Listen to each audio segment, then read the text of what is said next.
In this chapter, we've been talking about computing arithmetic expressions. Some of the expressions have worked with the same data type, such as multiplying or dividing or adding two integers. Some of them have been mixing data types. And that's a common procedure in C++ to have an expression with multiple data types. Here's an example.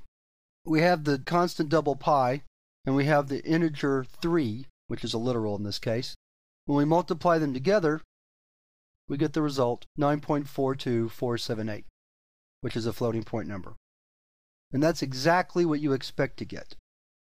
Sometimes, though, with arithmetic operations, the data types cause results you don't expect. Take a look at this example. Here we're simply dividing 3 by 2. We expect the answer to be 1.5, but watch what happens when we build and run. The answer is 1. So you say the compiler made a mistake. Well, once again, I'll say the compiler never makes a mistake. What happened was we tried to divide two integer values, and the result of two integer values will always be an integer result.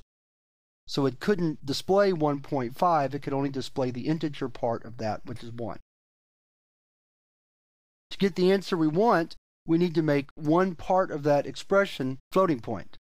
So we make the denominator 2.0. Now when we build and run, we get the result 1.5, which is what we expect. Let's look at some more examples of working with data types and arithmetic expressions. Let me finish commenting out our old results. I'm going to create two variables, an integer variable number and a double variable rate. I'm going to assign an integer value to number and a floating point value to rate. Unlike in other languages, it's certainly okay in C++ to assign a value of one data type to a variable of a different data type. So for example, in this statement, I've assigned the value rate to the variable number. When I display the value stored in number, let's build and run, we see we get the value 1 instead of 1.0345. Why is that? Well, it's because I tried to store a floating point number in an integer variable. When that happens, the compiler performs something called a narrowing conversion. We don't have to tell it to do it, it does it automatically or implicitly. A narrowing conversion simply means that we're narrowing the value that we've assigned to a variable due to the fact that we've gone from a floating point data value to an integer data type. Let's look at another example. This time we're going to take the integer value 2 and assign it to the double variable rate.